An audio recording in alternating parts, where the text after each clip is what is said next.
Hello बच्चे, good morning. तो क्या हाल है? बढ़िया ना? गुड। बच्चे लोग, लास्ट क्लास में हम लोगों ने सब्स्टिट्यूशन रिएक्शन के रिगार्डिंग बहुत सारी बातें किए थे। दैट इज SN1 SN2 का किस वे से SN2 किस वे से है ना प्रोसीड करता है, उसमें हम रेट को कैसे कंपेयर करते हैं, इन सारे फैक्ट्स पे हम लोगों ने बहुत सारी बातें कर ली। हम लोग का 2 क्लास ऑलरेडी SN1 SN2 पे हो चुका है। फर्स्ट क्लास में हम लोगों ने SN1 SN2 के रिगार्डिंग बातें की थे कि किस तरह से ये रिएक्शन प्रोसीड करता है। एंड इन नेक्स्ट क्लास बच्चे हम लोगों ने प्रैक्टिस की थी। किस फैक्टर पे हम लोगों ने बच्चे प्रैक्टिस किया था कि कभी भी आपको कोई 2 रिएक्टेंट दे देगा and out of that 2 reactant आपको कंपेयर करने बोलेगा हाँ कि SN1 का रेट क्या है और SN2 का रेट क्या है। इन सब चीजों में हम लोगों ने बहुत सारे जम के प्रैक्टिस किए हैं। तो आई होप इन चीजों में मेरे को प्रॉब्लम नाम की किसी भी चीज का होना जरूरी नहीं होना चाहिए। ओके, चलो नेक्स्ट आपको दिख रहा है एलिमिनेशन। इन प्रीवियस वन बच्चे हम लोगों ने बात की थी सब्स्टिट्यूशन, मतलब किसी ग्रुप को सब्स्टिट्यूट करना, किसी को सब्स्टिट्यूट करना। अब क्या है, किसी को एलिमिनेट करना, किसी को एलिमिनेट मतलब ग्रुप को बाहर निकालो। एलिमिनेट करने का मतलब क्या बच्चे, ग्रुप को बाहर निकालो। They are called elimination reaction, they are called elimination reaction. तो बच्चे लोग अभी हम चैप्टर कर रहे थे हेलो एल्केन। तो बच्चे लोग हेलो एल्केन में ना जो एलिमिनेशन रिएक्शन है उसका एक टाइप पढ़ना है। फर्स्ट ऑफ ऑल वहां बच्चे ना वहां पे डायरेक्टली रिएक्शन से स्टार्ट कर दिया है कि है ना एक रिएक्शन यहाँ पे डिहाइड्रोहेलोजिनेशन।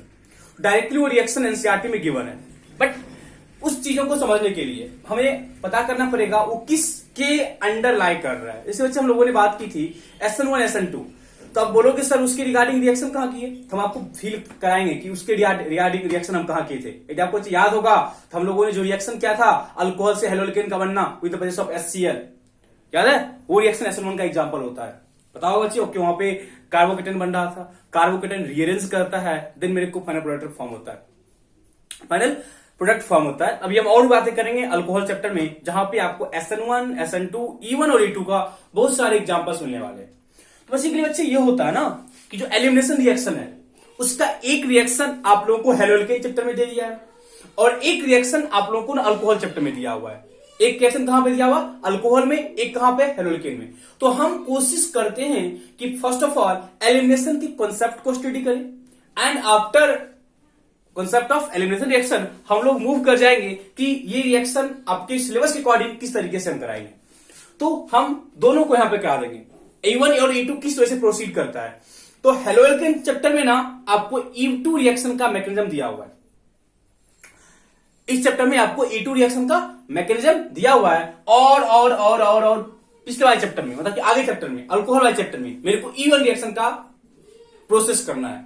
तो दोनों इंपोर्टेंट है, तो बेस्ट होएगा कि फर्स्ट ऑफ ऑल हम उसके पीछे के लॉजिक को समझते हैं एंड आफ्टर दैट लॉजिक हम लोग बच्चे आगे प्रोसीड कर जाएंगे टुवर्ड्स कि कैसे रिएक्शन होता है। और बच्चे ये लास्ट रिएक्शन है जहां पे थोड़ा सा आपको केयर करना पड़ेगा। आफ्टर कंप्लीटिंग दिस रिएक्शन हम लोग बच्चे फर्स्ट एंड सेकंड चैप्टर के 80% पार्ट को कवर कर जाएंगे, जो कि कॉन्सेप्चुअल पार्ट है। जो कॉन्सेप्चुअल पार्ट है उसका 80% पार्ट कवर कर जाएंगे। ठीक है, तो स्टार्ट करेंगे। नाम से लग रहा है ग्रुप का एलिमिनेट करना, ग्रुप का एलिमिनेट करना। तो लिखो बच्चे इसमें first statement, when an atom और group of atom, when an atom or group of atom are eliminated from a compound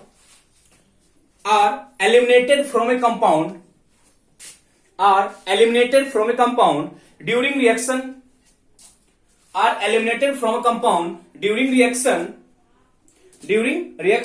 then the reaction is known as elimination reaction. Then the reaction known as elimination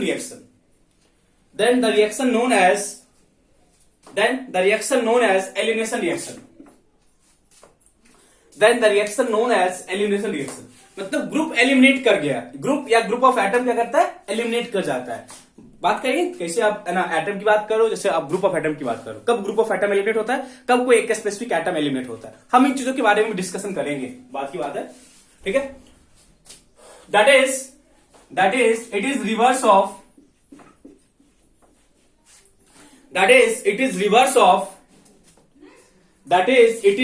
of addition reaction. That is it is reverse of addition reaction. बच्चे हम लोगों ने electrophilic addition reaction के बारे में बात किया है, हम लोगों ने इलेक्ट्रोफिलिक एडिशन रिएक्शन के बारे में बात किया है और अच्छी तरीकों से बात किया है। तो इलेक्ट्रोफिलिक एडिशन रिएक्शन में क्या था, ग्रुप को हम क्या होते हैं, ऐड करते हैं। मतलब कोई अल्कीन होता है, अल्कीन में हम ग्रुप को ऐड करते हैं, बट यहां पे क्या हो रहा है, ग्रुप को एलिमिनेट करना। एलिमिनेट करने के बाद आपको बनेगा, क्या बनेगा, बात की बात है, अल्कीन बनता है। हम आपको एक हिंट दिए कि अल्कीन बनता है। और बच्चे लोग एडिशन रिएक्शन में क्या था कि हम ग्रुप को ऐड किए थे। एडिशन में क्या था कि किसी भी अल्कीन में ना हम ग्रुप को ऐड कर, उसका नाम था इलेक्ट्रोफिलिक एडिशन रिएक्शन। यहां पे क्या हो रहा है, ग्रुप को एलिमिनेट कर रहे हैं, उसको उल्टा हो जाता है, that is it is reverse of addition reaction. That is it is reverse of addition reaction. That is it is reverse of addition reaction. Addition reaction, it is reverse of addition reaction. Next one, इसी लिखना चाहिए, note करके वहां लिखना। During elimination reaction, during elimination reaction, during elimination reaction degree of unsaturation, DOU। अरे बच्चे हम लोग क्लास स्टूडेंट की हम लोगों ने बेसिक करता है, DOU degree of unsaturation. During elimination reaction degree of unsaturation, degree of unsaturation of compound increases. Degree of unsaturation of compound increases. Degree of unsaturation का इंक्रीमेंट करना, दैट इज बच्चे हम लोगों ने इस पर बात किया हुआ है कि सपोज आपको एक सैचुरेटेड कंपाउंड है, उससे आपने क्या किया, अनसैचुरेटेड कंपाउंड फॉर्म किया। सैचुरेटेड से अनसैचुरेटेड, तो बच्चे सैचुरेटेड में DU 0 होता है एंड अनसैचुरेटेड में depending upon the number of pi bond, and in case of unsaturated depending upon the number of pi bond हम लोग चेक करते हैं कि DU कितना है। तो सिंपल सी बात आपको बोलेगा कि जब कहीं बच्चे हम लोग सैचुरेटेड हाइड्रोकार्बन या सैचुरेटेड कंपाउंड से अनसैचुरेटेड कंपाउंड को फॉर्म करेंगे, इस प्रोसेस में DU का इंक्रीमेंट होना ऑब्वियस सी बात है, इसमें कोई किसी को दिक्कत या दो राय नहीं होना चाहिए, इसमें किसी को दो राय नहीं होना चाहिए। ओके बच्चे लोग, तो हम आगे प्रोसीड करें। तो बच्चे बेसिक था कि किसको बोलते हैं एलिमिनेशन, मतलब ग्रुप का एलिमिनेट करना। तो ग्रुप का एलिमिनेट करना मैंने क्या बोला, रिवर्स है, क्योंकि इलेक्ट्रोफिलिक एडिशन में हम लोग अल्कीन में ग्रुप को ऐड किए थे। इलेक्ट्रोफिलिक एडिशन में हम लोग अल्कीन में ग्रुप को ऐड किए थे, बट यहां पे क्या हो रहा है, हम लोग ग्रुप को बाहर निकाल के ना अल्कीन फॉर्म कर रहे हैं। ग्रुप को बाहर निकाल के हम लोग अल्कीन का फॉर्मेशन करा रहे हैं। तो ये बेसिक डिफरेंस है इन दोनों में, ये बेसिक डिफरेंस है इन दोनों में। तो हम लोग आते हैं टाइप्स पे, types of elimination, types of elimination reaction. First E2 reaction, second E1 reaction, that is elimination, elimination bimolecular, ठीक है, elimination unimolecular, elimination bimolecular and elimination unimolecular, elimination bimolecular and elimination unimolecular. तो चलो किसी किसी बच्चे के mind में आ रहा होगा, सर आपने वहां भी SN2 कराया था। हम बोले नहीं सर, हम SN2 कराए थे, SN1 कराए थे। तो वहां भी आपने लिखा था substitution nucleophilic bimolecular and substitution nucleophilic unimolecular. हमने बोला सही बात है, हम लेकिन सब ये सारी चीज हम लोगों ने की है। तो कुछ ऐसा ही आपको यहां पे दिख रहा है, E2 एलिमिनेशन बायमॉलिक्यूलर, मतलब ग्रुप एलिमिनेट करेगा कब, जब ग्रुप एलिमिनेट कर रहा है and during that elimination process का जो रिएक्शन का नेचर है वो एक बायमॉलिक्यूलर रिएक्शन है। ग्रुप एलिमिनेट कर रहा है तब जब उस रिएक्शन का नेचर यूनिमॉलिक्यूलर है, जब उस रिएक्शन का नेचर यूनिमॉलिक्यूलर है। तो हम वन बाय वन एक्सप्लेन करेंगे। तो अच्छे यदि आप चीजों को ना बेसिक वे से समझ के करोगे, यदि आप चीजों को बेसिक वे से समझ करोगे तो आपको हर कुछ यहां पे क्लियर हो जाएगा कि E1 में किस, E2 में किस टाइप का रिएक्शन आपको देखने को मिल रहा था और E1 में किस टाइप का रिएक्शन देखने को मिलेगा। बट बिफोर रिएक्शन हम लोग इसके बेसिक टर्म्स को समझते हैं कि किस टाइप के रिएक्टेंट का इन्वॉल्वमेंट होता है, कैसा क्या होता है, सारा कुछ क्लियर हो जाएगा। बट यदि आपने SN1 SN2 को अच्छे तरीके से समझा है तो आपको इतना फिक्स है, श्योर है कि यहां पे कुछ भी दिक्कत नहीं होगा। ये बच्चे आपको याद होगा। तो SN2 में न्यूक्लियोफाइल का अटैक और लिविंग ग्रुप का एक ही साथ निकलना और ऐड होना था। न्यूक्लियोफाइल का अटैक, लिविंग ग्रुप का बाहर निकलना एक सिंगल स्टेप में था, ठीक है। वैसे ही बच्चे यहां भी होगा, E2 रिएक्शन में ना ग्रुप का एलिमिनेट करना, बताएंगे कैसे, वो एक साथ होता है। ठीक है, तो स्टार्ट करते हैं from first, that is E2 reaction. E2 reaction, E2 reaction देखो बच्चे, यदि ना थोड़ा बहुत आपको आइडिया होगा ना बच्चे, ये वो थोड़ा बहुत आपको आइडिया होगा ना, ये वो थोड़ा बहुत आपको आइडिया होगा, तो किसी भी एलिमिनेशन रिएक्शन में, बच्चे हम एक बार रुक जाओ, हम लिखते हैं जनरल रिएक्शन, लिखते हैं general reaction, general elimination, general example, फिर आते हैं E2 पे। बच्चे जनरल एग्जांपल देखो बच्चे, एक जनरल एग्जांपल हम आपको दे रहे हैं, एक जनरल एग्जांपल आपको दे रहे हैं, किसी भी है ना, किसी भी एलिमिनेशन रिएक्शन में हम चाहे E2 की बात करें, चाहे हम E1 की बात करें, चाहे हम E2 की बात करें, चाहे हम E1 की बात करें, किसी भी टाइप के एलिमिनेशन रिएक्शन में, किसी भी टाइप के एलिमिनेशन रिएक्शन में बच्चे आपका यहां पे बेस आएगा। In case of substitution, in case of substitution मेरे पास न्यूक्लियोफाइल था, but in case of elimination मेरे पास बेस आता है, but in case of elimination मेरे पास बेस आता है। ये बेसिक डिफरेंस है एलिमिनेशन और सब्स्टिट्यूशन में। Substitution reaction takes place under the presence of nucleophile, but elimination reaction takes place under the presence of nucleophile, sorry base. ये basic difference है, ये बेसिक डिफरेंस है। और एक लाइन प्रोडक्ट लिखें बच्चे लोग, यहां पे अल्कीन बनता है, बेस यहां से H निकालता है और X नेगेटिव बनता है। X नेगेटिव के साथ बेस के जो कैटायन होंगे वो X नेगेटिव के साथ आके अटैच होगा, बट जनरली ये रिएक्शन होता है। It means in substitution reaction आपने इस हैलोजन को किसी अदर न्यूक्लियोफाइल से सब्स्टिट्यूट किया था। क्या बच्चे लोग, आपने सब्स्टिट्यूशन रिएक्शन में इस वाले हैलोजन्स को किसी अदर न्यूक्लियोफाइल से सब्स्टिट्यूट कराया था। क्या बच्चे लोग क्लियर है ना? एंड उस केस में मेरे को यहां भी सैचुरेटेड था और यहां भी सैचुरेटेड कंपाउंड मिल रहा था। बट यदि आप इस रिएक्शन को केयरफुली चेक करो तो यहां पे आपके पास हेलोएल्केन है, बट इस हेलोएल्केन की जगह पे जो प्रोडक्ट बन रहा है वो एक अल्कीन है। क्या बन रहा है? अल्कीन बन रहा है। इन आर सिलेबस जो हम लोग को बोर्ड लेवल तक सिलेबस को कवर करना है, या जो बेसिकली जो बच्चे जो भी एलिमिनेशन रिएक्शन होते हैं ना, उसमें बेसिकली आपको हर जगह अल्कीन ही मिलने वाला है। आपको हर जगह अल्कीन ही मिलने वाला है। अल्कीन के अलावा आपको ऐसा कुछ भी और नहीं मिलने वाला है। Along with BH and X negative के साथ जो कैटायन होगा बेस का, वहां अटैच हो जाएगा। ये एक जनरल एलिमिनेशन रिएक्शन है। चाहे हम E2 की बात करें, चाहे हम E1 की बात करें। बच्चे देखो समझो, चाहे हम SN1 की बात किए थे, चाहे हम SN2 की बात किए थे, दोनों में लॉजिक सेम था, क्योंकि न्यूक्लियोफाइल को लाना है और जो लिविंग ग्रुप को वहां से बाहर निकालना है। बट रिएक्शन जो हो रहा था ना, वो डिफरेंट वे से हो रहा था। SN2 सिंगल स्टेप था, SN1 टू स्टेप का रिएक्शन था। मतलब प्रोसीड्योर ऑफ रिएक्शन वो डिफरेंट था।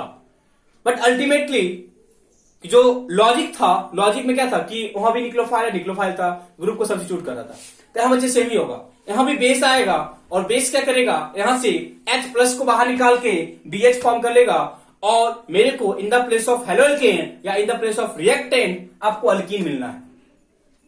आपको मिलना क्या है? अल्कीन। तो अभी से दिमाग में इस चीज का पुटिंग कर लो कि एलिमिनेशन रिएक्शन में बेस आएगा, बेस क्या करेगा, H+ को बाहर निकालेगा, बेस क्या करेगा, H+ को बाहर निकालेगा, और मेरे को मिलना क्या है? अल्कीन। मिलना क्या है बच्चे? अल्कीन। ये चीज माइंड में अच्छे तरीके से उसको प्लेस कर लो। ओके बच्चे लोग, अब हम आते हैं कि रिएक्शन किस वे से होता है, किस बेसिस पे आपने इसको E1 और E2 में क्लासिफाई कर दिया। तो फर्स्ट आप लोग बच्चे लिखोगे E2 रिएक्शन। हर चीज आपको अपने आप समझ आएगा, क्योंकि बच्चे लोग हम लोगों ने SN1 रिएक्शन को अच्छे तरीके से किया है। तो हर चीज, हर पॉइंट, हर लॉजिक आपको अपने आप क्लियर हो जाएगा। बच्चे लोग देखना, आराम से समझ के करना है, ठीक है?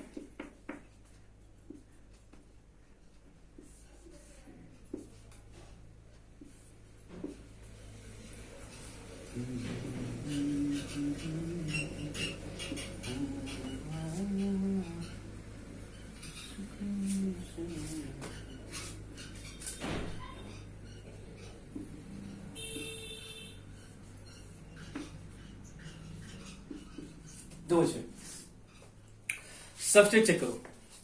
सबस्ट्रेट चेक करो, मतलब कार्बन कार्बन, मतलब ना दो प्लेन में, एक up the plane up the plane and down the plane, ठीक है। यहाँ भी up the plane down the plane और एक एक्स है। तो बच्चे यहाँ पे बेस था, बी माइनस था। तो चलो बेस क्या होता है ना, बेस क्या होता है ना, अच्छा this one is called alpha carbon, this one is called alpha carbon and this one is called beta carbon. Alpha beta बोलने का क्या मतलब है, जिस कार्बन से आपका हेलोजन लगा हुआ है उसको अल्फा बोलो, उसके बगल वाले को बीटा बोलो। जिस कार्बन पे लगा हुआ हेलोजन है उसको आप अल्फा बोलो, उसके बगल वाले को बीटा बोलो।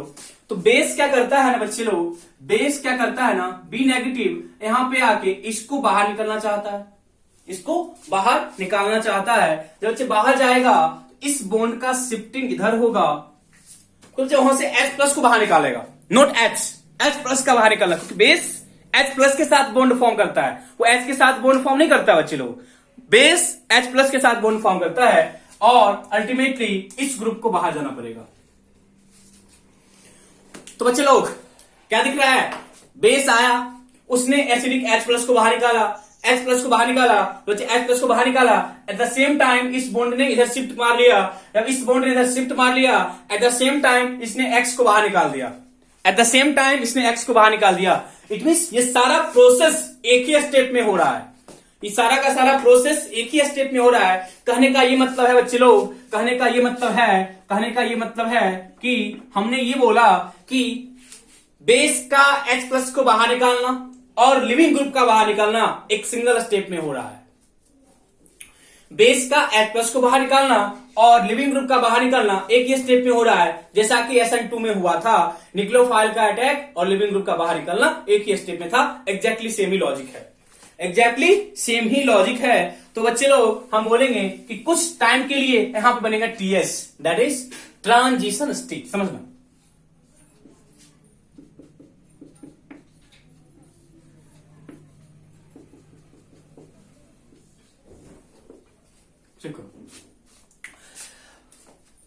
तो बच्चे लोग चीजों को समझने की कोशिश करना, चीजों को समझने की कोशिश करना। बच्चे हमने क्या बोला, देखो ये बोन क्या बच्चे ब्रेक करेगा, यहाँ पे H था और ये जो बच्चे B था, B नेगेटिव था ना, ये बच्चे यहाँ पे अटैक कर रहा होगा, ये यहाँ पे क्या कर रहा होगा, अटैक कर रहा होगा अटैक बच्चे ना, कर रहा होगा अटैक ना, मतलब कि है ना, इस पे अब नेगेटिव रहेगा तो क्या पार्शियल नेगेटिव रहेगा, तो कुछ नेगेटिव इसके साथ H प्लस बाहर निकालना चाह रहा है और ये कोई इधर शिफ्ट कर रहा है, बच्चे यहाँ भी क्या होगा, पार्शियल डबल बॉन्ड हो जाएगा, यहाँ भी क्या होगा, पार्शियल डबल बॉन्ड स्टार्ट हो जाएगा।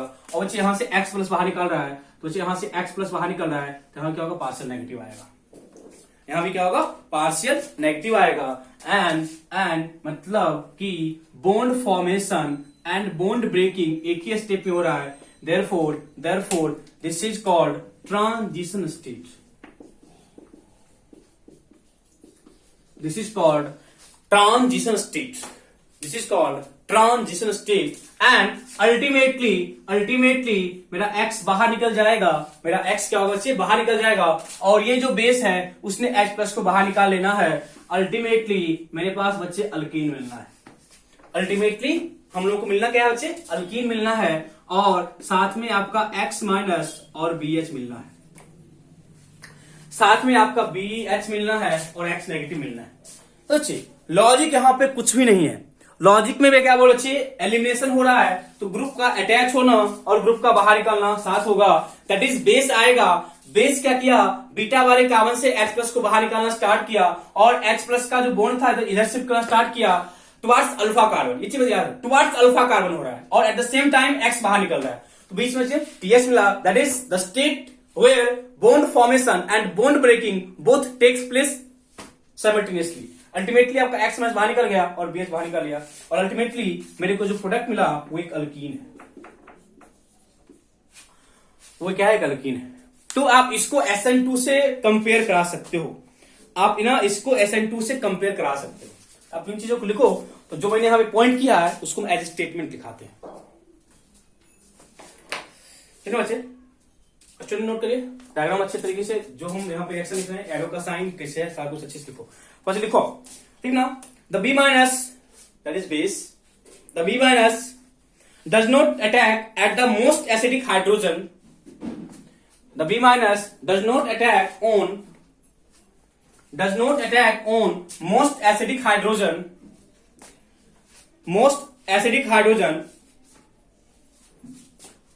rather looks to maintain minimum repulsion,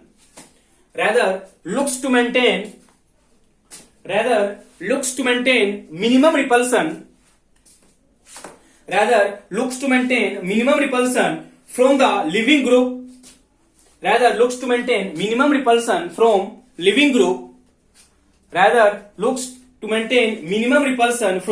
group, which has a partial negative charge,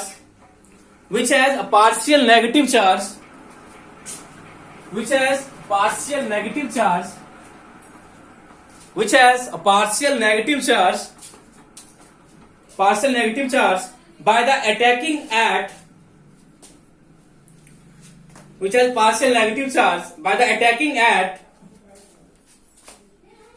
the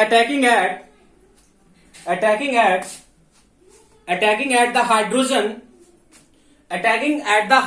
of the beta carbon, attacking at the hydrogen of beta carbon,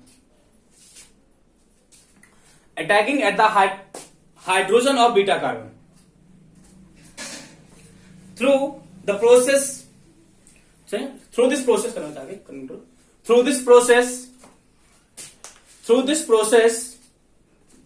the living group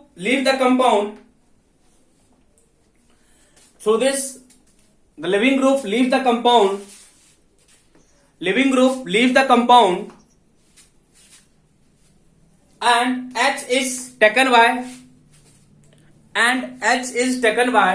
B minus, that is base, and H is taken by base, resulting in the formation of alkene.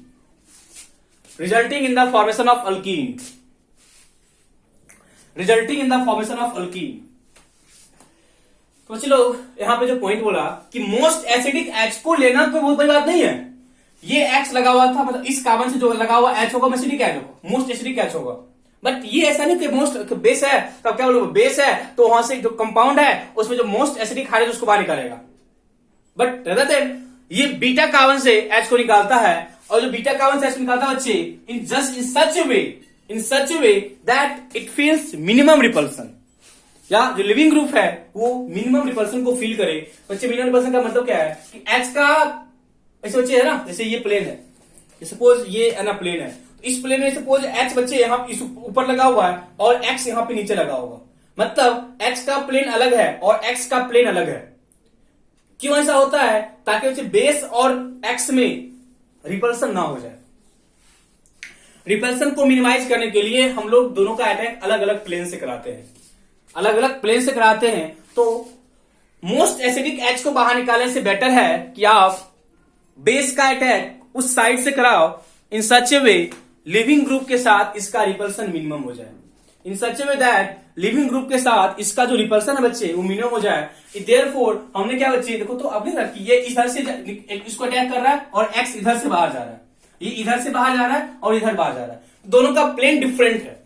दोनों का plane क्या है? Different है। हम लिखे बच्चे anti planar होता है रिएक्शन, एंटी पेरिप्लेनर रिएक्शन है, मतलब दोनों का बाहर निकलना डिफरेंट प्लेन से होता है।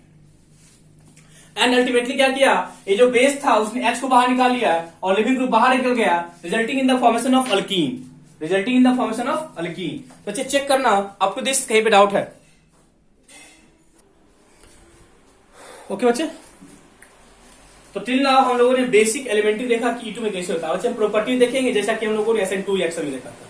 जिस तरीके से बच्चे हम लोगों ने SN2 रिएक्शन में प्रॉपर्टी की बात की थी, एग्जैक्टली सेम वैसे बच्चे हम लोग यहाँ प्रॉपर्टी की बात करेंगे कि रिएक्शन का होने का क्या प्रॉपर्टी है, रिएक्शन किस वजह से प्रॉपर्टी को शो करता है, उन चीजों की बात करेंगे। तो बच्चे लिखो property of E2 reaction.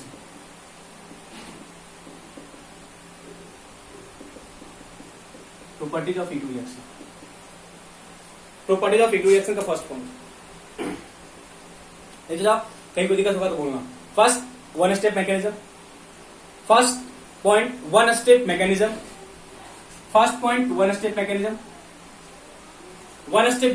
Second point no carbocation intermediate is formed, no carbocation intermediate is form, no carbocation intermediate is form, no carbocation intermediate is formed because reaction move through transition state.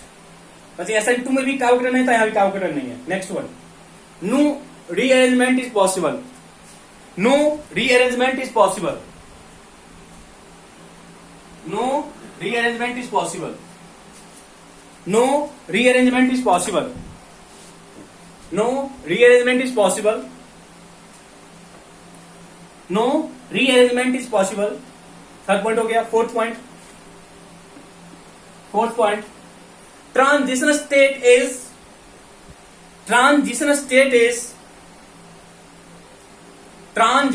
is anti-periplanar, anti-periplanar। बच्चे इसके कहने का क्या मतलब है? Anti पेरिप्लेनर का मतलब क्या होगा कि बच्चे दोनों का प्लेन डिफरेंट है, मतलब जहां से H बाहर निकल रहा है और जहां से X बाहर निकल रहा है दोनों डिफरेंट प्लेन में है, सेम प्लेन में नहीं होगा because we have to minimize the repulsion. If living group and base attack from the same side, then it feels repulsion, and because of repulsion we know that system of energy increase करता है, and because of that energy molecule अपने आप को डिस्टेबल कर लेगा, और हम कभी भी नहीं चाहेंगे कि जो मेरा जो प्रोडक्ट है वो अनस्टेबल प्रोडक्ट फॉर्म हो। ठीक है, तो क्या बोला बच्चे कि जो हम लोग का ट्रांस स्टेट बन रहा है वो एंटी पेरिप्लेनर है। नेक्स्ट बच्चे, anti elimination process is observe, anti elimination process है ना। Fifth point, anti elimination process is observe, मतलब कि जो अच्छी ग्रुप आप देख रहे हो ना कि जो ग्रुप बाहर निकल रहा है और जो ग्रुप आके जुड़ रहा है, या बेस जहां से H बाहर निकल रहा है और जहां से लिविंग ग्रुप बाहर निकल रहा है, दोनों अलग अलग प्लेन से हो रहा है, दैट इज एंटी एलिमिनेशन। मतलब अलग अलग ग्रुप को, मतलब जो ग्रुप एलिमिनेट कर रहा है ना वो अलग अलग प्लेन से हो रहा है, कहने का मतलब ये है। Anti elimination process is observe, anti elimination process is observe, anti elimination process is observe. बच्चे हम रेट की बात करें तो आप लोग खुद बता सकते हो, रेट में क्या था, बेस भी जा रहा है, मतलब जो आपका बच्चे TS बन था ना, जो आपका TS बन रहा था वो आपका RDS था। चीज क्लियर करना, जो हमने ना TS बनाया था ना, TS यहाँ पे उसके जो एरो था ना वहाँ पे RDS लिखे थे, भूल गए थे। वो जो हम लोग का RDS था वो हम लोग का क्या था, RDS था, क्या था बच्चे, RDS था। तो RDS में क्या था, RDS में बेस भी आ रहा है और RDS मेरे पास सबस्टेट भी है, that is K into RX into base. Exactly SN2 में न्यूक्लियोफाइल और सबस्ट्रेट दोनों था, कहां पे, RDS में, एग्जैक्टली सेम यहां पे। तो बच्चे क्या बोलेंगे, बाय मॉलिक्यूलर रिएक्शन है, बाय मॉलिक्यूलर रिएक्शन है and second order, bye molecular with second order, bye molecular with second order, bye molecular with second order. इस वजह से इसको क्या बोलते हैं, इसलिए इसको क्या बोलते हैं, ये क्या बोलते हैं, ये जो रिएक्शन है वो इसको E2 बोलते हैं।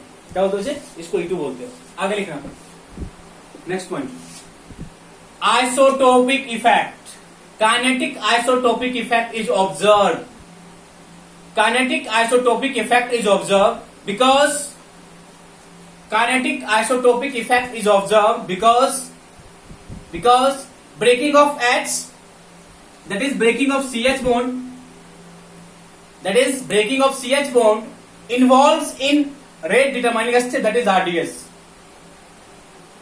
Breaking of CH bond involves in,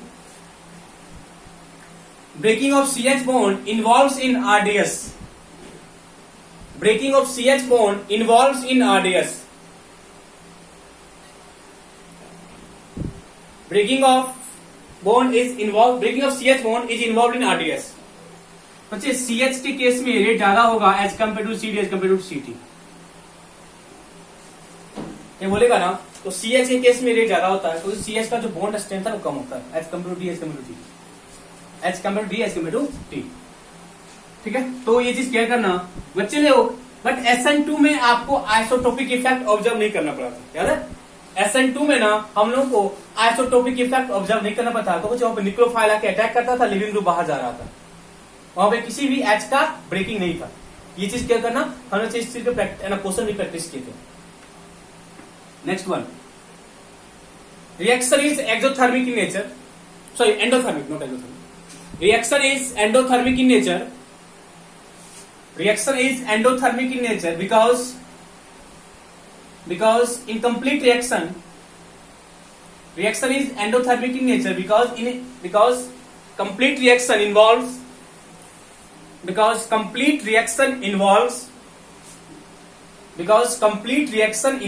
breaking of two sigma bond.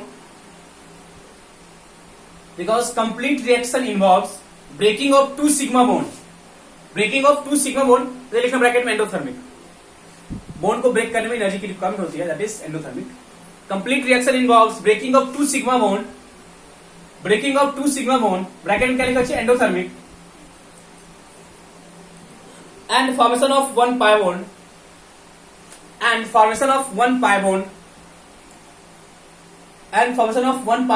That is exothermic. Bond form होता है और उस प्रोसेस में हीट क्या होता है? रिलीज होता है. और जहां पे बॉन्ड ब्रेक होता है उस प्रोसेस में हीट रिक्वायर्ड होता है. जहां पे बॉन्ड फॉर्म हुआ वहां पे हीट क्या रिलीज होता है. और जहां पे बॉन्ड ब्रेक करता है in that process heat required होता है. तो नेट एनर्जी क्या बच्चे? एक्सोथर्मिक है. नेट रिएक्शन एक्सोथर्मिक है. नेट रिएक्शन क्या बच्चे? एक्सोथर्मिक है. Diagram, potential energy versus reaction coordinate.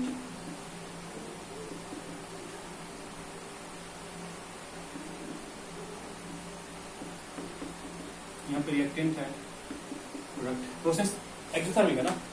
Process आपका एक्सोथर्मिक है, इसलिए आपका ग्राफ ऐसा बना है. आप लोगों ने बच्चे किया है केमिकल काइनेटिक्स में ग्राफ का नीचे. यदि एक्सोथर्मिक होगा नीचे आएगा, जो केस SN2 में. ये potential energy versus reaction coordinate, मतलब रिएक्शन किस वजह से प्रोसीड कर रहा है और प्रोसीजर ऑफ रिएक्शन हम लोग का एनर्जी कैसे चेंज कर रहा है. हम लोग का बच्चे एनर्जी कैसे चेंज कर रहा है उसके बाद रिगार्डिंग मेरा कर्व है. Next one both Saytzeff. बताएंगे सेटजेफ क्या होता है?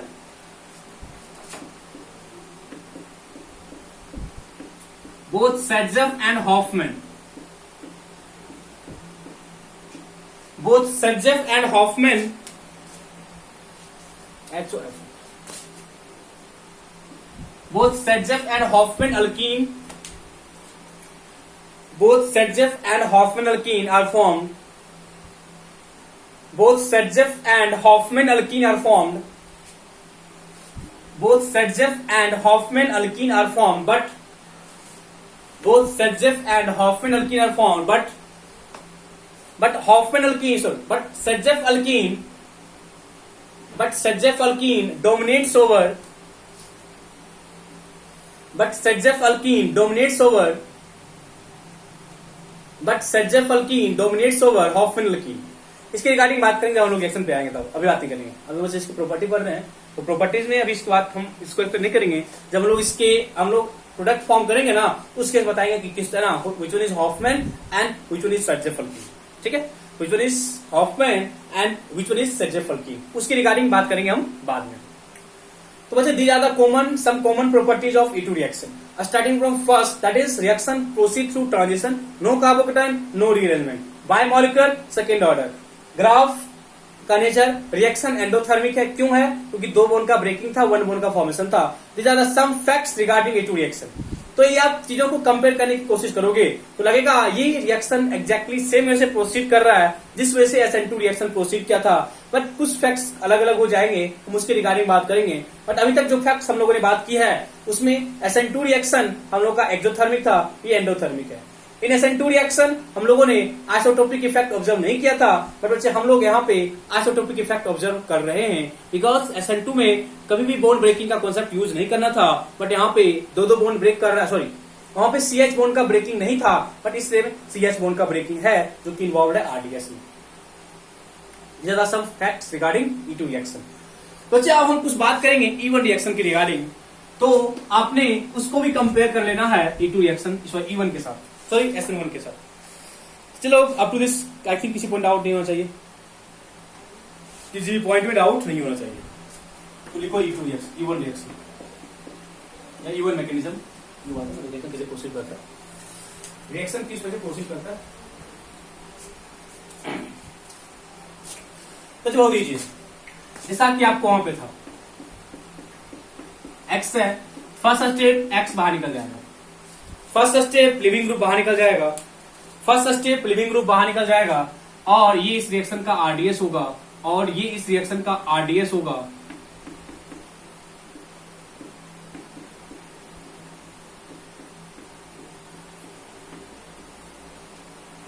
मतलब लिविंग ग्रुप का बाहर निकलना और कार्बोकेटन का बनना एग्जैक्टली सेम है जैसा कि आपको SN1 में दिख रहा था। एंड ये फर्स्ट स्टेप है बच्चे, एंड सेकेंड स्टेप में जो मेरा बन चुका है उसके पास B माइनस आएगा, और B माइनस क्या करेगा बच्चे, बीटा वाले कार्बन से H को बाहर निकालेगा, resulting in the formation of alkyne plus BH and X negative. देखो देखने में आपको लग रहा होगा कि प्रोडक्ट सेमी बन रहा है, देखने में आपको लग रहा होगा कि प्रोडक्ट सेमी बन रहा होगा, बट चीजों को समझने की कोशिश करो कि यहाँ पे जो रिएक्शन प्रोसीड कर रहा है through the intermediate of carbocation, but in previous one the reaction proceed through transition state. ठीक है, और इस केस में ऐसा कुछ नहीं है कि आपको ग्रुप का अटैक एंटी प्लेनर से कराना है, नहीं है ऐसा, क्योंकि बच्चे अल्टीमेटली में लिविंग ग्रुप पहले निकल चुका है और बाद में आके बेस अटैक कर रहा है फ्रॉम बीटा कार्बन, उसने क्या किया, H को रिमूव करा लिया फ्रॉम बीटा कार्बन, उसने क्या किया, H को रिमूव करा लिया। तो अब थोड़ा सा और हम यहां से बाहर निकालेगा, ये आ जाएगा प्लस चार्ज है, अल्कीन फॉर्म कर लेगा। ये सिंपल सा आपको इवन रिएक्शन है, आप इसको SN1 से कंपेयर करा सकते हो बिना किसी कंफ्यूजन को क्रिएट किए। तो इसको लिखो, एंड हम पहले बच्चे लिखो कुछ प्रॉपर्टीज की बात करेंगे।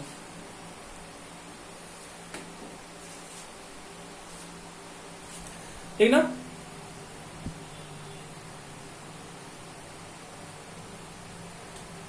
even mechanism follow, even reaction follow first step mechanism of SN1 reaction, even reaction follow first step of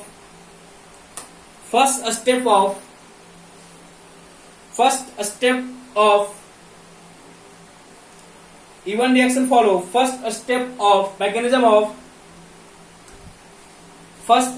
mechanism of SN1 mechanism। तो जो एलिमिनेशन रिएक्शन का जो फर्स्ट स्टेप है, एलिमिनेशन मैकेनिज्म का फर्स्ट स्टेप जो है वो SN1 मैकेनिज्म के बराबर ही है, क्योंकि वहां भी फर्स्ट स्टेप में मेरा आरडीएस लिविंग ग्रुप बाहर गया था और कार्बोकेटाइन का फॉर्मेशन हुआ था। एग्जैक्टली सेम में से आप यहां देखो कि लिविंग ग्रुप बाहर गया और आपका कार्बोकेटाइन फॉर्म हुआ है। ठीक है, आफ्टर द फर्स्ट स्टेप है ना, after the first step base attack on beta hydrogen, after first step base attack on beta hydrogen resulting in the formation of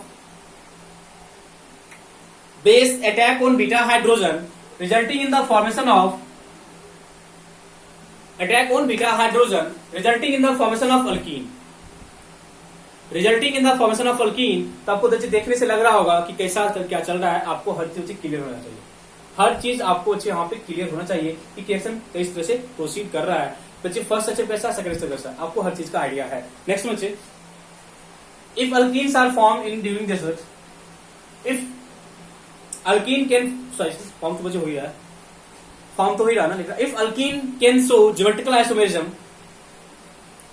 if alkene can show geometrical isomerism, SHOW, then if alkene can show geometrical isomerism, then both Sadzev and Hoffman, then both cis and trans करना, then both cis and trans alkene gets formed। वैसे आप लोग पता है कि geometrical isomerism हम कैसे check करते हैं, आप लोग को पता है कि ज्योमेट्रिकल आइसोमेरिज्म हम लोग किस तरीके से चेक करते हैं, उसके रिगार्डिंग आप लोगों को इन्फॉर्मेशन पहले से ही है। कीप इन माइंड, E2 में E1 में क्या हुआ था, लिविंग ग्रुप का बाहर निकलना, कार्बोकेटाइन का बनना, वो आरडीएस में था, and after the formation of carbocation base आया, उसने बीटा वाले कार्बन से H+ को बाहर निकाला और मेरे को अल्कीन फॉर्म हुआ, अल्कीन फॉर्म हुआ। जब बच्चे अल्कीन फॉर्म हो गया तो आप एक बार चेक कर लोगे कि जो आपके पास अल्कीन फॉर्म हुआ है उस अल्कीन में ज्योमेट्रिकल आइसोमेरिज्म होने की कोई प्रोबेबिलिटी है, जो आपके पास अल्कीन फॉर्म हो रहा है उसमें आपको चेक करना होगा कि उसमें कहीं भी ज्योमेट्रिकल आइसोमरिज्म फॉर्म होने की टेंडेंसी है। If yes then you can form both cis and trans alkene, then you can form both cis and trans alkene. Got it ना? गॉट इट ना बच्चे लोग? तो चीजों को आगे बढ़ाया जाए, प्रॉपर्टीज पे आया जाए। चलो, properties of SN1 reaction. Properties of E1, properties of E1, properties of E1, properties of E1 reaction. तो लिखो बच्चे फर्स्ट तो लिखो two step mechanism. First step two step mechanism, two step mechanism, two step mechanism. Second point, carbocation intermediate is form. Second step, carbocation intermediate is form, carbocation intermediate is form, carbocation intermediate is form. Next one, rearrangement is possible in E1 mechanism. Because carbocation form हो रहा है RDS में। हम लोग था कि जहां कहीं भी RDS फॉर्म होगा, जहां कहीं भी कार्बोकेटाइन फॉर्म होगा RDS में, वहां पे रीअरेंजमेंट होगा। तो यहाँ बच्चे कार्बोकेटाइन फॉर्म हो रहा है कहां पे? RDS में, तो रीअरेंजमेंट होगा। तो rearrangement possible in E1 mechanism, rearrangement possible in E1 mechanism, rearrangement possible in E1 mechanism, rearrangement is possible in E1 mechanism. Next one, rate equal to rate constant and Rx only, Rx only। ठीक है, next unimolecular and first order, first order, unimolecular and first order, unimolecular and first order, unimolecular and first order. Next one, तो चलो बताओ, isotopic effect observe करेंगे? Isotopic effect observe करेंगे यहां पे, yes और नो? बच्चे लोग, RDS में X का लॉस था, RDS में X का लॉस था, कहीं भी RDS में H का इन्वॉल्वमेंट नहीं है। RDS के बाद बेस आता है, वो H+ को बाहर निकालता है। तो RDS में जब H का लॉस नहीं था, RDS में जब हाइड्रोजन का ब्रेकिंग नहीं हो रहा है, तो हम लोग आइसोटोपिक इफेक्ट ऑब्जर्व नहीं करेंगे। हम लोग आइसोटोपिक इफेक्ट ऑब्जर्व कहीं से भी नहीं करेंगे। तो देखो, no kinetic isotopic effect is observe, no kinetic isotopic effect is observe because no kinetic isotopic effect is observe because loss of hydrogen is not involved in RDS, because loss of hydrogen is not involved in RDS, because loss of hydrogen is not involved in RDS, loss of hydrogen is not involved in RDS, not involved in RDS, loss of hydrogen is not involved in RDS। Next बच्चे, reaction is endothermic in nature. हम लोग इस चीज को already पहले बता चुके हैं। Reaction is endothermic in nature, reaction is endothermic in nature, reaction is endothermic in nature, reaction is endothermic in nature. Potential energy versus reaction coordinate.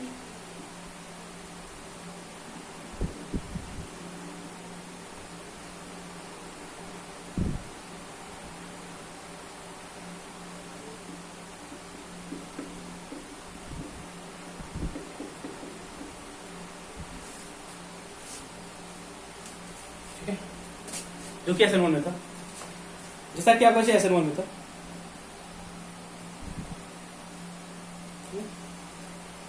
Next, Saytzeff alkene dominates, next Saytzeff alkene dominates over Hofmann alkyne,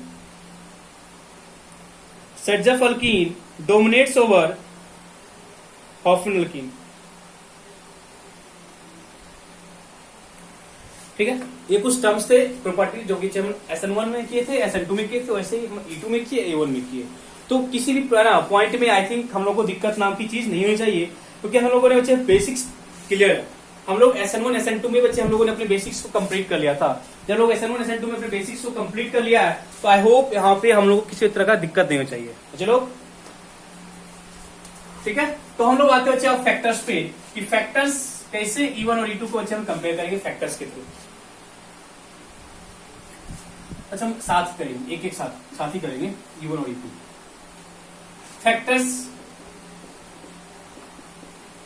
factors affecting E1 elimination reaction.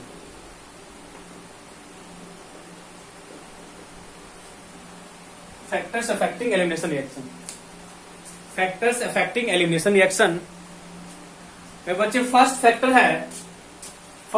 है nature of substrate, nature of substrate that is reactant, nature of substrate that is reactant, nature of substrate that is reactant. तो बच्चे लोग हम E1 के लिए भी करेंगे और E2 के लिए भी करेंगे, साथ ही करेंगे। तो हम मैंने अलग अलग किया था, साथ करेंगे थोड़ा सा हम चीजों को है ना ज्यादा इंटरप्रेट कर सकते हैं, एक साथ करने में थोड़ा सा मजा आएगा। देखो E2 में क्या था, E2 में क्या था समझो कि बेस आया था, H को बाहर निकाला था और ट्रांजिशन स्टेट फॉर्म हो रहा था। ट्रांजिशन स्टेट में डायनाइन में फॉर्म हो रहा था, ये चीज था बच्चे ना, क्योंकि B पे पार्शियल नेगेटिव था और X पे पार्शियल नेगेटिव था, तो मुझे TS बन रहा था। ठीक है, देखो वैसे देखो जी यहाँ बेस आया था, इसको बाहर निकालता है, यहाँ बेस इसको बाहर निकालता है। ठीक है, और यहाँ पे सिंगल बॉन्ड होता है, यहाँ पे सिंगल बॉन्ड है और CH2 है और यहाँ पे X है, ऐसा ही होता है। तो हम लोग क्या बोलते हैं, ये यहाँ से ब्रेक करता है, ये यहाँ से ब्रेक करता है, ये यहाँ पे पार्शियल बॉन्ड आता है और ये यहाँ से क्या होता है ब्रेक करता है, ऐसा ही होता है। ये फर्स्ट स्टेप है। हम सेकेंड क्लास में प्रोडक्ट चेंज करते हैं, B नेगेटिव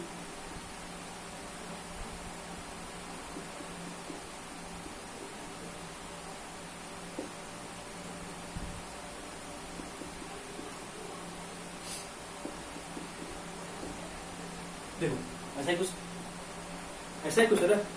ठीक है, एक और बता बस, एक और बना दो पार्सल नहीं करना।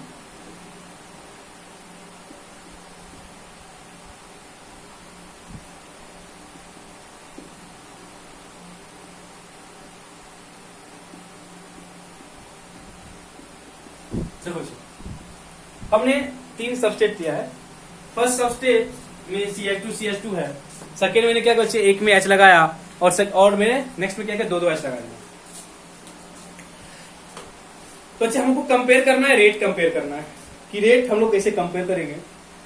ठीक है, तो रेट बच्चे क्या बोलोगे, हमको TS बन रहा है और TS बच्चे मेरे पास अल्कीन फॉर्म होने का प्रोबेबिलिटी आ रहा है। देखो ना, जब बच्चे हम लोग को है ना TS फॉर्म हो रहा है, जब मेरे को TS फॉर्म हो रहा है, उस TS में आप देखो कि जो प्रोडक्ट है वो टुवर्ड्स, उसका जो नीचे से टुवर्ड्स अल्कीन जा रहा है, जो प्रोडक्ट फॉर्म होगा वो अल्कीन फॉर्म होगा। तो मतलब कि जो इंटरमीडिएट है उसमें जो सबस्टेट था उसमें अल्कीन का नेचर आ गया, तो अल्कीन स्टेबल होगा, प्रोडक्ट को फॉर्मेशन की प्रोबेबिलिटी क्या होगी, ज्यादा हो जाएगी। या प्रोडक्ट स्टेबल फॉर्म होगा, आप यही बोलोगे ना, अल्कीन स्टेबल होगा तो उस प्रोडक्ट के फॉर्म होने की जो बच्चे प्रोबेबिलिटी है वो ज्यादा हो जाएगी, और प्रोडक्ट स्टेबल फॉर्म भी होगा।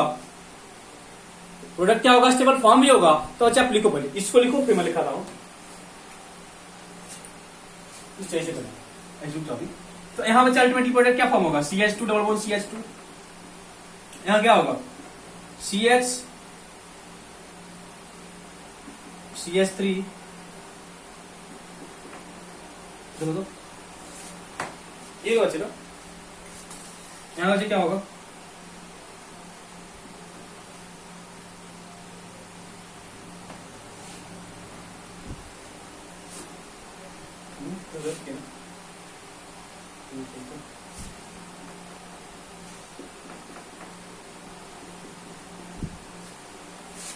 है नहीं है ना, ये तो बाहर निकल जाएगा, ये बाहर निकल जाएगा, ये बाहर निकल जाएगा, ऐसा बनेगा। ठीक है, तो अल्कीन फॉर्म हुआ। इस अल्कीन के पास अल्फा 0 है, इस अल्कीन के पास अल्फा 6 है, और इस अल्फा के पास, इसके पास 3 है, इसके पास 6 है। तब चेक करो कि जो अल्कीन फॉर्मर बचे उस अल्कीन की जो स्टेबिलिटी है वो इंक्रीज कर रही है। मतलब कि यहाँ पे कोई भी अल्काइल ग्रुप, मतलब अल्कीन पे अटैच कोई भी अल्काइल ग्रुप नहीं था। इस केस में अल्कीन पे अटैच एक अल्काइल ग्रुप था, और इस केस में अल्कीन पे अटैच दो अल्काइल ग्रुप था। तो कहने का क्या बच्चे मतलब हुआ कि जब आप E2 रिएक्शन को प्रोसीड करवाते हो तो जो TS बनता है उस TS में जो मेरे पास सबस्ट्रेट है उसके पास अल्कीन का बिहेवियर ऑब्जर्व हो रहा है, तो अल्टीमेटली मेरे को अल्कीन फॉर्म होना है। तो हम क्या बोलेंगे कि जितना अच्छा अल्कीन बनेगा या जितना स्टेबल अल्कीन बनेगा उतनी फिजिबिलिटी होगी रिएक्शन की, उतनी फिजिबिलिटी क्या होगी रिएक्शन की। तो मोर स्टेबल अल्कीन मतलब उसके पास ज्यादा अल्काइल ग्रुप होना चाहिए, ज्यादा उसके पास अल्काइल ग्रुप होना चाहिए। जब इसको लिखो पहले फिर नोट करता हूं मैं, लिखो बच्चे as elimination mechanism, as elimination mechanism bracket में E2, as elimination mechanism bracket में E2 bring an alkene character in TS, bring an alkene character in TS, bring an alkene character in TS, that is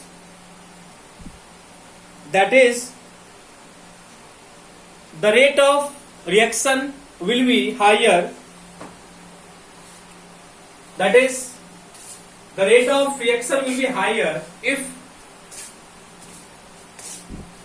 the rate of reaction will be higher if we have more number of alpha hydrogen, if we have more number of alpha hydrogen, if we have more number of alpha hydrogen, also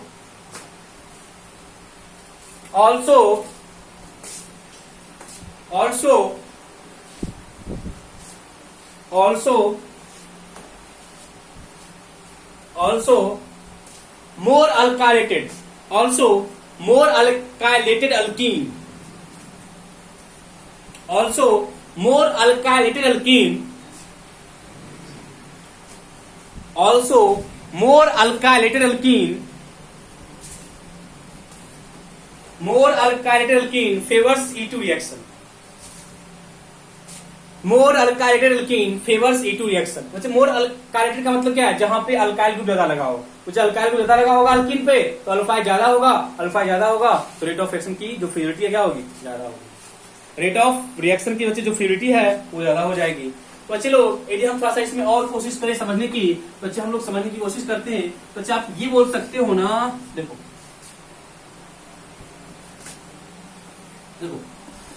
CH3CH2X था, CH3CH3X था, ठीक है।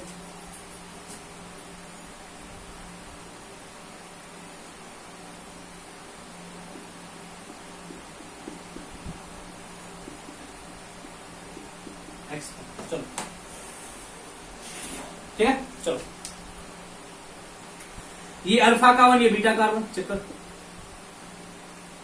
Alpha जिससे कि x बाहर जाता है, beta जिससे कि एच बाहर जाता है।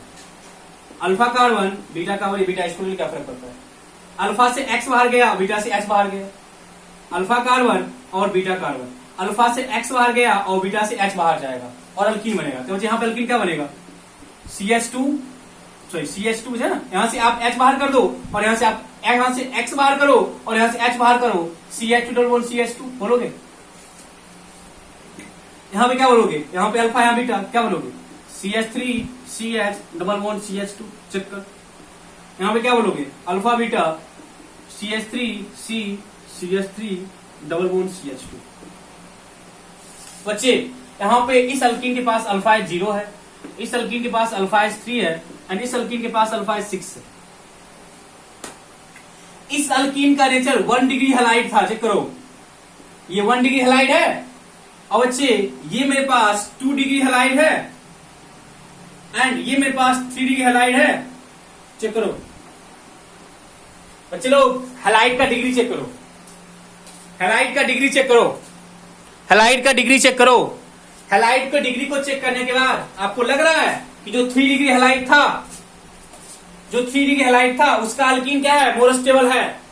जो 3 डिग्री हैलाइड है उसका अल्कीन क्या है, मोस्ट स्टेबल है। यदि 3 डिग्री हैलाइड का अल्कीन मोस्ट स्टेबल है तो क्या बोलोगे, rate of E1 reaction, sorry rate of E2 reaction 3 degree 2 degree 1 degree,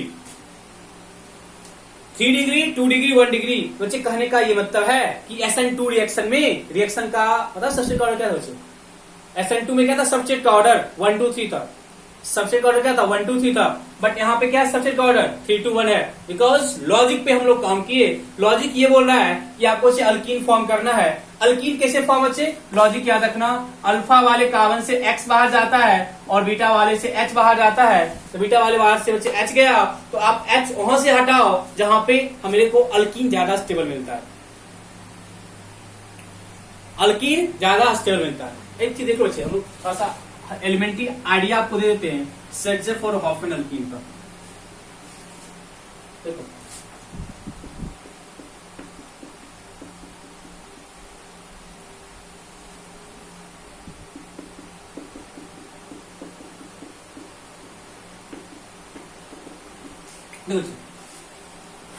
अब बस ये सबस्ट्रेट है, अब बस ये सबस्ट्रेट है, ठीक है। सबस्ट्रेट में बच्चे ये अल्फा कार्बन है। अल्फा किसको बोलते हैं, जिससे लगा हुआ हैलोजन है वो अल्फा कार्बन होता है, जिससे लगा हुआ हैलोजन है वो अल्फा कार्बन होता है। उसके बगल में बीटा होता है बच्चे, बीटा ये भी है और बीटा ये भी है, चेक करो। Halogen attach carbon alpha carbon, उससे अटैच कार्बन बीटा कार्बन, उससे अटैच कार्बन ये भी है, उससे अटैच कार्बन ये भी है, तो बीटा ये भी है और बीटा ये भी है। तो लॉजिक क्या बोलता है, अल्फा से X बाहर जाएगा और बीटा से H बाहर गया, नो कार्बोकेटाइन फॉर्मेशन, तो सिंपली आप प्रोडक्ट फॉर्म कर लो, सिंपली आप प्रोडक्ट फॉर्म कर लो। तो बच्चे ने क्या बोला, इसको बच्चे हम 1 बोलते, इसको हम 2 बोलते। यदि बच्चे हम 1 वाले कार्बन से H को बाहर निकाले, 1 वाले कार्बन से H को बाहर निकाले तो यहां से X और यहां से H, तो यहां पे क्या आएगा, डबल बॉन्ड, ये एल्कीन बनेगा। देखो तो लॉजिक इतना सही है, अल्फा वाले कार्बन से आपको हाइड्रोजन को बाहर निकालना है और बीटा वाले से आपको H को बाहर निकालना है। बाहर निकालने के बाद दोनों के बीच आपको बच्चे डबल बॉन्ड इंसर्ट करना है, इतना सही लॉजिक है। अगर किसी ने 2 से निकाला क्या होगा, यहां से X और यहां से H क्या बनेगा, CH3 CH double bond CH CH3, check करो। मतलब when we have 2 different beta carbon, in case of मतलब कि है ना, इन केस ऑफ है ना haloalkane, when we have 2 different type of beta carbon, when we have 2 different type of beta carbon, when we have 2 different type of beta carbon, then in that case that alkene will be measured, then in that case that alkene will be measured which having more number of alkyl group, which having more number of alkyl group। कहने का मतलब यह है जहां पे आप alpha H check कर लो, आप अल्फा एच चेक कर लो। देखो इस केस में बच्चे अल्फा एच क्या है, डबल बॉन्डेड से अटैच कार्बन, अल्फा एच 2 है। देखो तो डबल बॉन्डेड से अटैच कार्बन के पास एच कितना है, 2। डबल बॉन्डेड से अटैच कार्बन के पास अल्फा एच कितना है, 6। तो बच्चे ये लेस अल्काइलेटेड है, ये बच्चे मोर अल्काइलेटेड है।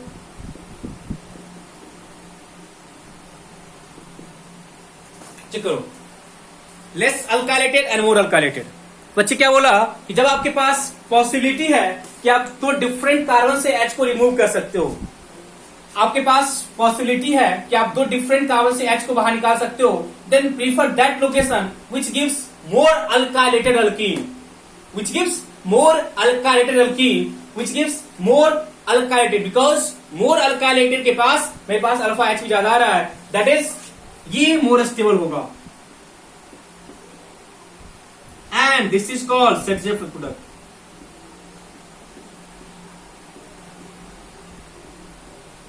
And बच्चे this is called Hoffman product. बच्चे आपके पास अब आइडिया आ गया होगा कि what is Setzeff alkene and what is Hoffman alkene। तो बच्चे Setzeff किसको बोल रहे हैं, जहां पे आपके पास जो अल्कीन है वो स्टेबल बन रहा है, जहां बच्चे अल्कीन स्टेबल बन रहा है उसको क्या बोल रहे हैं, Setzeff बोल रहे हैं। जहां पे अल्कीन क्या हो रहा है, स्टेबल, उसको क्या बोल रहे हैं, सेटजेफ। जहां पे अल्कीन क्या हो रहा है, नहीं स्टेबल है, मतलब जो लेस स्टेबल है उसको क्या बोल रहे हैं, हॉफ में। तो अच्छा हमें लिखा था पॉइंट ना कि चाहे हम E1 की बात चाहे हम E2 की बात करें, चाहे हम E1 की बात करें चाहे हम E2 की बात करें, उस केस में हम लोग बच्चे उस अल्कीन को प्रीफर करते हैं जो मोर अल्काइलेटेड होता है। उस अल्कीन को हम प्रीफर करते हैं जो मोर अल्काइलेटेड होता है, दैट इज जहां पे अल्फाज क्या होता है, ज्यादा होता है। आप चेक कर लो जहां पे अल्फाज ज्यादा है, चेक तो कर सकते हो ना बच्चे लोग।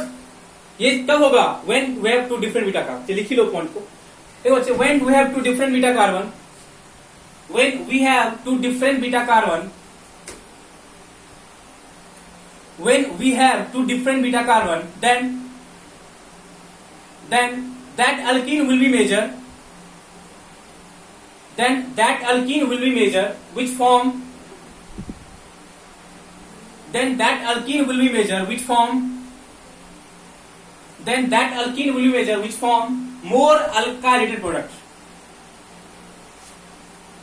which form more alkylated product, which form more alkylated product, that is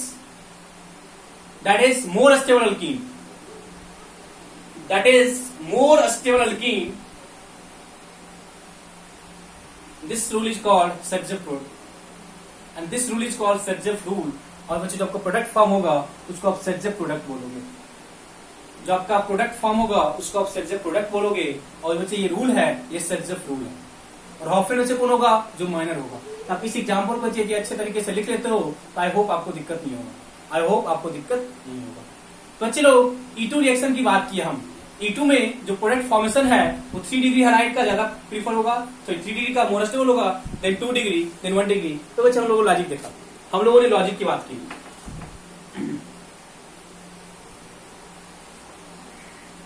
अच्छा, इस केस में अल्कीन फॉर्म कर लो।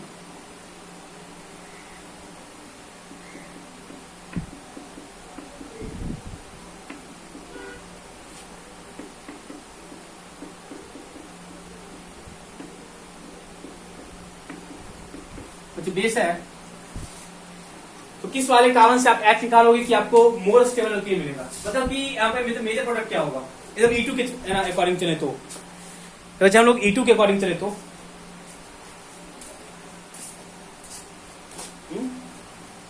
अल्फा, बीटा एंड बीटा, एक प्रोडक्ट कब बनेगा जब यहां से निकाल रहे हैं। तो बच्चे तो क्या बनेगा, CH3 C CH3। अब यहां से H बाहर निकाल लियो, डबल बॉन्ड CH3, बच्चे आपके पास ये मिल गया। दूसरा बच्चे यहां से निकालो, ये अल्फा है ना, ये बीटा है यहां से।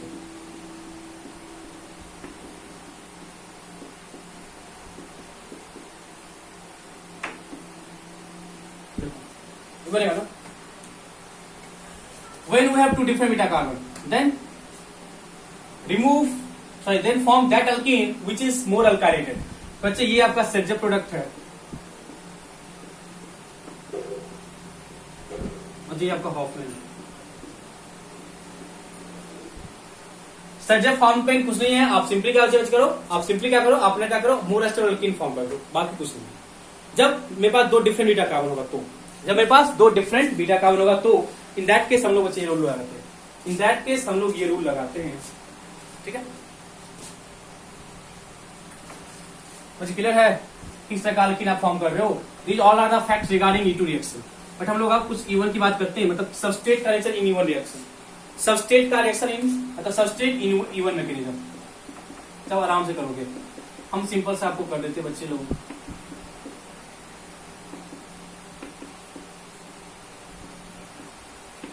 यहाँ यदि बच्चे यदि बात नहीं करते तभी बचा है, क्योंकि हम लोग पता है कि कार्बोकेटाइन बन रहा है और कार्बोकेटाइन की एसिडिटी ज्यादा होगी तो रेट ऑफ रिएक्शन क्या होगा, ज्यादा होगा।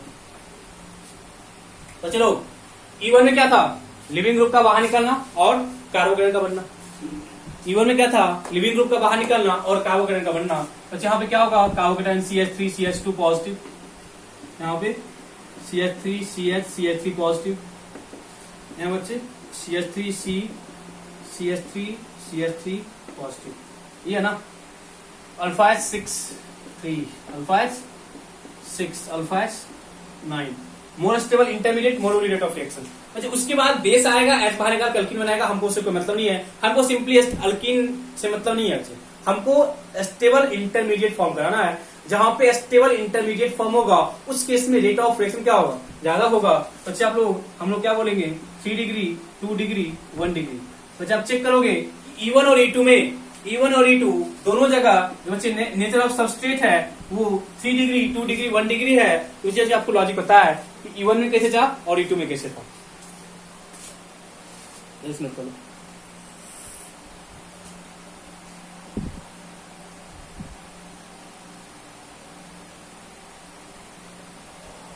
यहाँ पे एक और लिखा लो नोट करके, electron withdrawing group increases rate of reaction. पता बच्चे, क्योंकि हम लोग SN1 में बात कर चुके हैं, हम लोग इसके रिगार्डिंग कॉन्सेप्ट्स को हम SN1 में बात कर चुके हैं, तो अच्छा होगा कि हम बात नहीं करें, ठीक है ना। Electron withdrawing group increases rate of reaction, electron withdrawing group increases rate of reaction, electron donating group increases rate of reaction.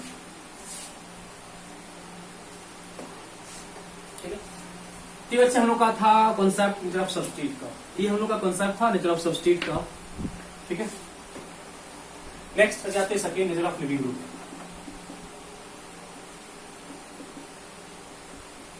चाहे हम SN1 की बात करें, चाहे हम SN2 की बात करें, दोनों में बच्चे जो लॉस ऑफ लिविंग ग्रुप है वो RDS में ही हो रहा है। अब E2 की बात किए, E2 में क्या था, लिविंग ग्रुप का बाहर निकलना और बेस का एक्सेस को बाहर निकलना RDS में था। और अब E1 की बात करें तो पहले लिविंग ग्रुप बाहर निकल गया था, कार्बोकेटाइन फॉर्म हो गया था, विद एन अल्कीन बनता है, ये था ना। तो दोनों रिएक्शन में जो लिविंग ग्रुप है वो रेट को फेवर करेगा। लिखो, in both E1 and E2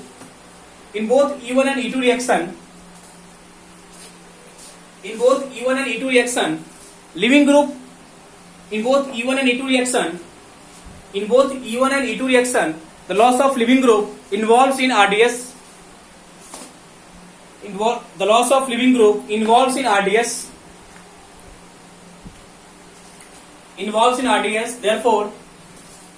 Therefore, better living group favors SN1. Sorry. Therefore, better living group favors elimination reaction.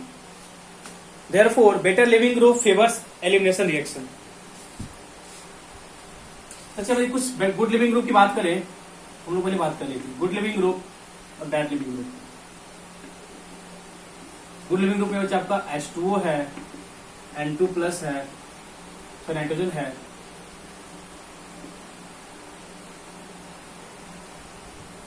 OR positive बोल लो, आयोडीन बोल लो, क्लोरीन बोल लो, ब्रोमीन बोल लो, ठीक है।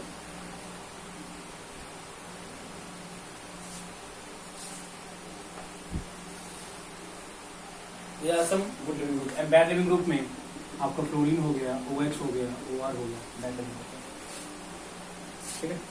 हम लोग बच्चे आई थिंक बात कर लिए इसके बारे में, पहले बात की हुई। गुड लिविंग ग्रुप वाटर, बच्चे कभी कभी यहाँ पे H2 पॉजिटिव होता है,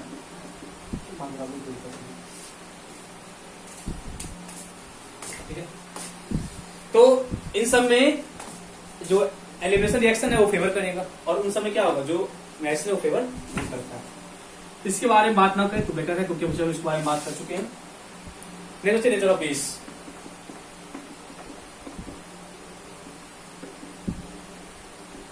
याद होगा। तो इन केस ऑफ सब्स्टिट्यूशन बच्चे हम लोगों ने बात की थी नेचर ऑफ न्यूक्लियोफाइल। तो वहां पे इन्वॉल्व कौन था, न्यूक्लियोफाइल इन्वॉल्व था, यहाँ पे कौन इन्वॉल्व है, यहाँ पे आपको बेस इन्वॉल्व है। फर्स्ट पॉइंट आप पहले लिखो अच्छे, E1 रिएक्शन में बेस का कोई भी कॉन्सेप्ट यूज नहीं करेंगे for determining the rate of reaction, because in case of E1 reaction जो बच्चे बेस का इन्वॉल्वमेंट है वो फास्ट स्टेप में होता है और वो रेट को इफेक्ट नहीं करता। लिखा बच्चे, इन E1 रिएक्शन, इन E1 मैकेनिज्म कर लो, इन E1 mechanism concentration or strength of base, in E1 reaction concentration or strength of base does not affect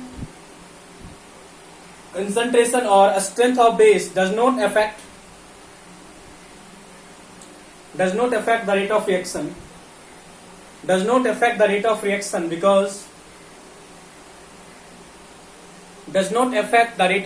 because it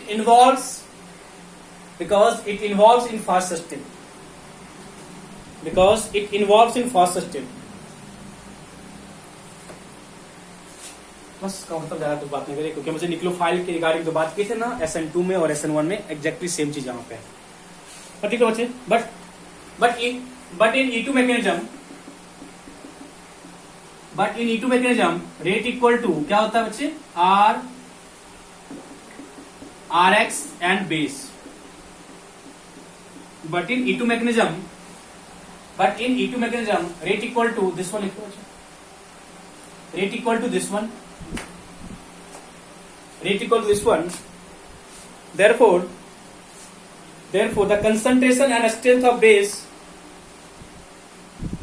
Therefore, the concentration and strength of base. The concentration and strength of base favors E2 reaction.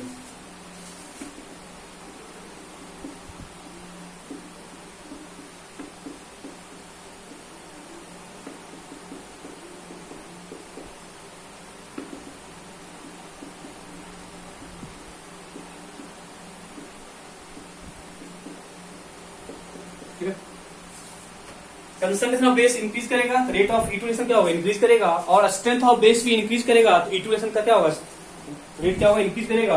Because these are the same facts, because these are the same, because base involve in RDS, because base involve in RDS.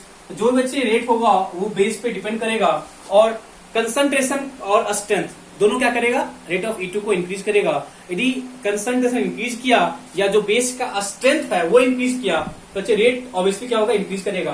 तो जब कुछ यदि हम अच्छे base की बात करें, some good base,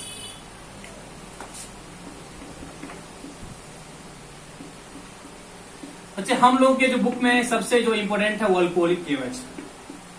हम लोग के बुक में जो सबसे इंपॉर्टेंट है आपको अल्कोहलिक केवेज मिलेगा या अल्कोहलिक NaOH मिलेगा.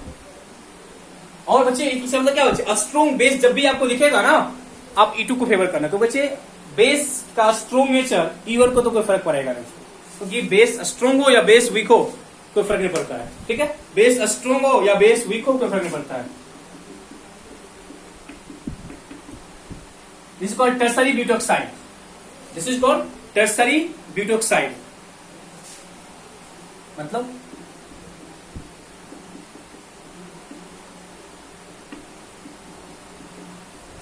Tertiary butoxide, tertiary butoxide LDA, lithium diisopropyl, lithium diisopropyl, lithium die isopropyl,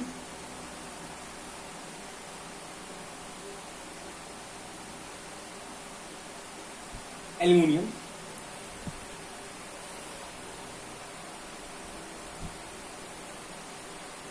ठीक है. NaNH2 अगेन मोस्ट इंपोर्टेंट होता है, अगेन ये मोस्ट इंपोर्टेंट है.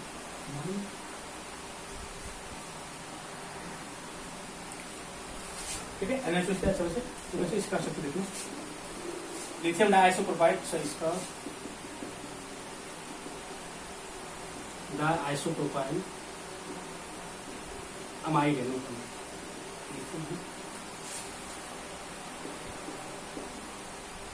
Diisopropyl, lithium diisopropyl aluminium, isopropyl है ना, diisopropyl, lithium diisopropyl, lithium diisopropyl aluminium, sorry amide. Structure को मतलब आपको ना डायरेक्टली एनडीए दिया जाएगा, आपको ना डायरेक्टली एनडीए दिया रहेगा, आपको स्ट्रक्चर से कोई मतलब है भी नहीं, आपको स्ट्रक्चर से कोई मतलब है भी नहीं, आपको से है ना. तो हम लोग की जो बोर्ड सिलेबस में है वो इतना से काम चल जाता है. कभी कभी इसके बारे में लिखा रहता है जब लोग अल्डिहाइड कीटोन चैप्टर जाएंगे तो हम कहीं बेस का इन्वॉल्वमेंट होता है, तो हम बच्चे इस तरह से आपको कभी कभी दे देगा, but they are not as such most important. ठीक है,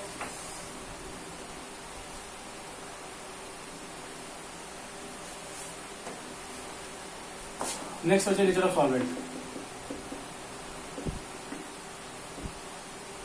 लिखो. For E2 reaction, for E2 reaction, for both है इसको ना, for both E1 and E2 reaction, for both E1 and E2 reaction polar protic solvents are required. For both E1 and E2 mechanism,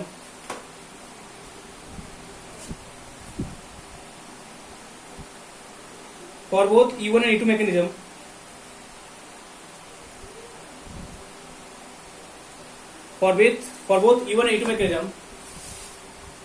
for both E1 and E2 mechanism, polar protic solvents are required. Polar protic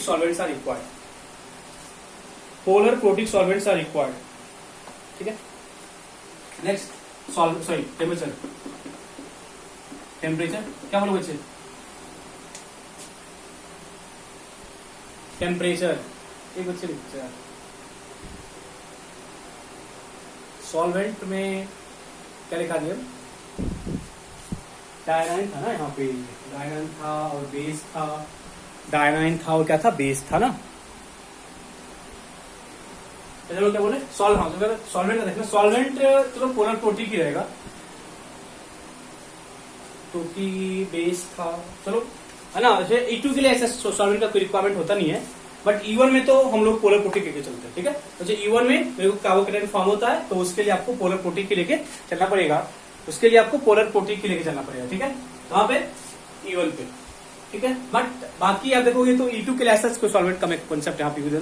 SN2 के लिए हुआ था. SN2 के लिए solvent का concept था. Temperature तो reaction क्या था? एक्सोथर्मिक. तो exothermic reaction is favourable at high temperature, बताइए अकॉर्डिंग टू थर्मोडायनेमिक्स. लिख लो. Both E1 and E2 reactions are endothermic in nature. Both E1 and E2 reactions are endothermic in nature. Both E1 and E2 reactions are endothermic in nature. Therefore, according to thermodynamics,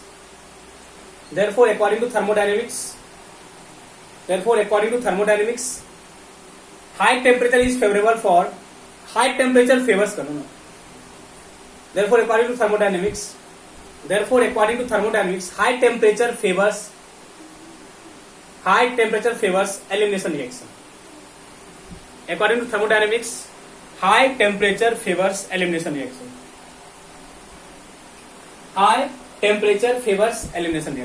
तो ये चीज था जहां पे हम लोगों ने बात की इसके रिगार्डिंग. तो बच्चे ये हम लोग का ये हम लोग का फैक्ट था, या हम लोग का जो कॉन्सेप्ट था रिगार्डिंग E1 and E2. तो बहुत सारी बात हम लोगों ने की है कि अरे रिएक्शन का मैकेनिज्म क्या है E1 E2 के लिए, किस किस प्रॉपर्टी को वो फॉलो करता है, या उसके रिगार्डिंग क्या क्या प्रॉपर्टी है, एंड मोस्ट इंपोर्टेंट फैक्टर्स में आगे बच्चे मोस्ट इंपोर्टेंट हम लोग का जो नेचर ऑफ सबस्ट्रेट ही होता है. यहाँ पे आपको एक चीज देखने को मिला, चाहे हम E1 की बात करें या E2 की बात करें, इन बोथ केसेस रिएक्शन में जो ऑर्डर है वो 3 डिग्री 2 डिग्री 1 डिग्री है. और बेस का इफेक्ट आपने देखा E1 में कोई इफेक्ट नहीं, E2 में इफेक्ट होती है. सॉल्वेंट एज सच यहाँ पे वो रोल प्ले नहीं करता है, but you can choose polar protic solvent for E1 reaction. ना टेम्परेचर का इंपोर्टेंस है, बिकॉज रिएक्शन एंडोथर्मिक है, तो हाई टेम्परेचर रिएक्शन को फेवर करेगा. एंड लिविंग ग्रुप का कॉन्सेप्ट दोनों के लिए सेम था, because in both cases leaving group का लॉस होता है इन RDS.